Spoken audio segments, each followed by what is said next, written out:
నేను వేణు ఉడుగుల. కంగ్రాట్స్ వెల్గా videos 17 million subscribers. Please subscribe. ఏం సార్ ప్రస్తుతం ఇండస్ట్రీలో ఉన్నటువంటి ఇండస్ట్రీ పరిస్థితి ఏంటంటారు? ఏ విధంగా ఉందంటే ఏం చెప్తారు? ఇండస్ట్రీ పట్ల ప్రభుత్వం ఏమీ ఆలోచించండి. ప్రభుత్వం కూడా ఖచ్చితంగా వ్యాపారంగానే చూస్తుంది.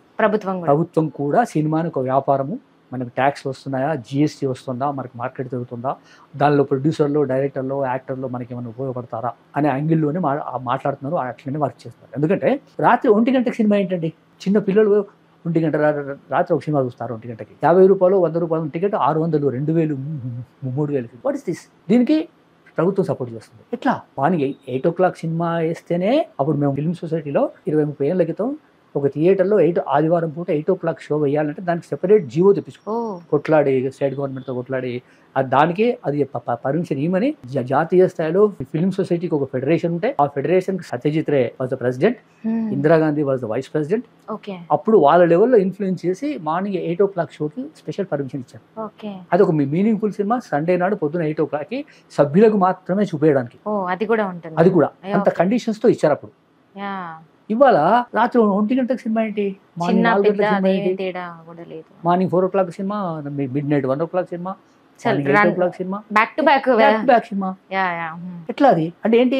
సినిమా ఆడుతుంది, డబ్బులు వస్తాయి, ట్యాక్స్ వస్తుంది, వీళ్ళకి ఏంటి? సినిమా వాళ్ళకి ఎక్కువ షోస్ వస్తే టకటక ఆ సినిమా బాగున్నా లేకున్నా హైప్ తోటి 4 రోజులు సినిమా ఆడుతుంది, మా డబ్బులు మాకు. ఆంధ్రాలో పవన్ కళ్యాణ్ గారు కూడా ఒకసారి మాట్లాడారు కదా, మీరు వినే ఉంటారు, సినిమా ద్వారా మాకు గవర్నమెంట్ కూడా నడుస్తుంది, ట్యాక్సుల వల్ల మాకు కూడా మంచి జరుగుతుంది, ప్రభుత్వానికి కూడా అంటూ కూడా ఒక దాంట్లో మాట్లాడారు ఆయన. అదే కదా, స్వయంగా ఆయన చెప్పారు కదా. తప్పు కదా ఆ ఓరియంటేషన్. అంటే మనుషుల పట్ల, ప్రజల పట్ల కొంచెం కన్సర్న్ ఉండాలి కదా, మీనింగ్ఫుల్, కొంచెం అర్థవంతమైన. రాత్రి మన హైకోర్టు ఒక ఆర్డర్ ఇచ్చింది, రాత్రి మిడ్ నైట్ షోకి 1 o'clock పిల్లలకి 18 years లో పిల్లల్ని అలో చేయొద్దని. అంటే కోర్టు చెప్పేదాకా మీకు అర్థం కదా, కావాల్సినంత డ్యామేజ్ జరిగిపోయి అంతా అయిపోయిన తర్వాత కోర్టు ఒక ఆర్డర్ ఇస్తే, ఇప్పుడు ఆర్డర్ ఉంది. ఇప్పుడు 1 గంటకు వేసే సినిమాల్లో 18 years లో పిల్లల్ని అలో ఏజ్ లిమిట్ ఇచ్చారు, టైం ఇచ్చారు. అట్లా మనం ఎట్లా? ఎప్పుడైనా ఇండస్ట్రీలో ఇంత మార్పు, ఇట్లాంటి పరిణామాలు చోటు చేసుకుంటాయని, అసలు ఇప్పుడే ఇలా ఉంటే ఫర్దర్ గా ఎలా ఉండబోతోందో అని కూడా ఒక మార్పుని ఊహించలేమమ్మా. వాళ్ళ జీన్ పాయింట్ అనేది ఒక రెవల్యూషన్ మనం ఊహించమా? ఎందుకంటే జీన్ పాయింట్ కామన్ మ్యాన్ నుంచి మొదలు పెడితే ప్రెసిడెంట్ ఆఫ్ ఇండియా దాకా వేస్తారు. అవును, ద బిగ్ చేంజ్. ఆ జీన్ పాయింట్ పోయి ఇప్పుడు చినిగిపోయిన జీన్ పాయింట్ కావాలని చింపుకొని వేసిన పద్ధతి. వెనకటి మా కాలంలో చినిగిపోయిన బట్టలు ఇస్తే గోల్డ్ అమ్మేవారు.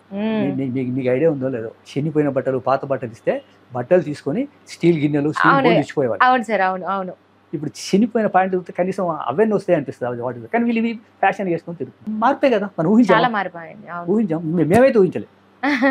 కాబట్టి అదే సినిమాలో మార్పులు చేంజ్ డెఫినెట్గా వస్తాయి, కానీ దాన్ని ఎంత మీనింగ్ఫుల్ గా చేసుకుంటాం అనే దాని మీద ఆధారపడి ఉంటుంది.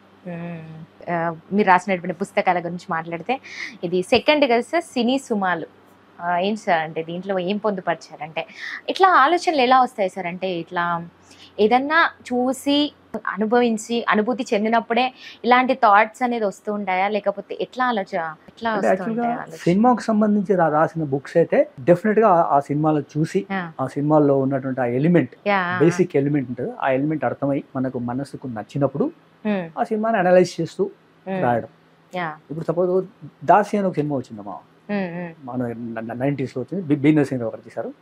ఆ దాసి సినిమా మీద ఒక ఆర్టికల్ రాసినప్పుడు ఏమనిపిస్తుంది అంటే, ఆ దాసి సినిమా చూసినప్పుడు దాసి కల్చర్ ఏంటి, ఆ దాసి మన ప్రాంతంలో ఉండేది అప్పుడు దాసి అని ఉమెన్ని దాసిగా వాడుకునే వాళ్ళు, ఇంట్లో పనిచేసుకోవడానికి చాలా నానా రకాలుగా వాడుకునే పరిస్థితి.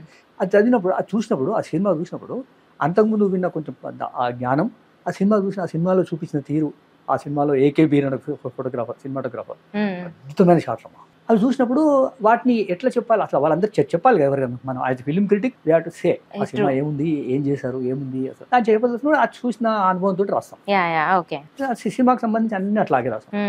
అట్లాగే తెలంగాణ వచ్చిన తర్వాత, తెలంగాణ స్ట్రగుల్, ప్రత్యేక తెలంగాణ వచ్చిన తర్వాత నా ఓరియంటేషన్ ఏమిటంటే, తెలంగాణకు కూడా ఒక సినిమా ఉంటుంది. నన్ను అడిగారు, అదేంటి తెలుగు సినిమానే కదా, ఆంధ్ర తెలంగాణ అనేది ఇట్ పొలిటికల్ మూమెంట్, ఇక్కడ ప్రభుత్వం వస్తుంది, అక్కడ ప్రభుత్వం వస్తుంది, సినిమాని 2 సినిమాలు అంటావు ఇదని అడిగారు నన్ను.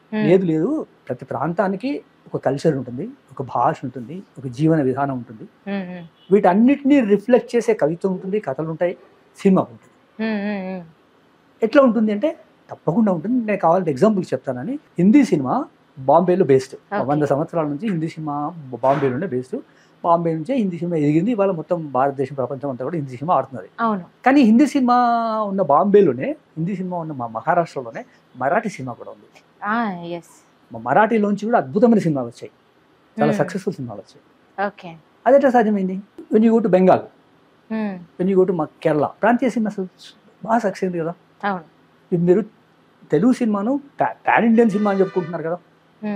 నేనేమంటున్నానంటే ఈ ప్రాంతానికి సంబంధించి, తెలంగాణ జీవితానికి సంబంధించి, తెలంగాణ కల్చర్కి సంబంధించి, తెలంగాణ భాషకు సంబంధించి, తెలంగాణ అనుబంధాలకు సంబంధించి చాలా సబ్జెక్ట్స్ ఇవన్నీ కూడా సినిమా వచ్చే అవకాశం ఉంది. దీనికి మార్కెట్ ఉంటుంది. ఎగ్జాంపుల్ బలగమే. అవును సార్, కంప్లీట్ తెలంగాణ యాసలో కూడా యాస రూపురేఖలు అందరినీ కూడా అలానే పెట్టారు. వాతావరణం, లొకేషన్స్ అన్ని కూడా చూసాం కదా. అయితే కనుక మరి ఆల్రెడీ ఇక్కడ ఉంది కదా అన్నారు. తెలుగు సినిమా ఉందంటే తెలుగు సినిమా ఏమీ అనట్లేదు. నా ఆర్గ్యుమెంట్, నేను వాళ్ళని ఇక్కడికి వెళ్ళమని కానీ లేకపోతే తెలుగు సినిమాను కాదని కానీ అనడం లేదు. తెలంగాణ సినిమాకి ప్రోత్సాహం కావాలి. ఇప్పుడు ఏర్పడిన తెలంగాణ ప్రభుత్వానికి ఒక ఫిల్మ్ పాలసీ ఉండాలి. తెలంగాణ ప్రభుత్వానికి ఒక ఫిల్మ్ డెవలప్మెంట్ కార్పొరేషన్ ఉండాలి. తెలంగాణ సినిమాను ప్రొడ్యూస్ చేయడానికి ఎవరైనా ముందుకు వస్తే వాళ్ళకి సబ్సిడీలు ఇవ్వాలి. అట్లాగే తెలంగాణ సినిమాలు తీసే వాళ్ళ కోసం ఫిల్మ్ స్టూడియోస్ ఇవ్వాలి. స్టూడియోలకి ప్లేస్ ఇవ్వండి.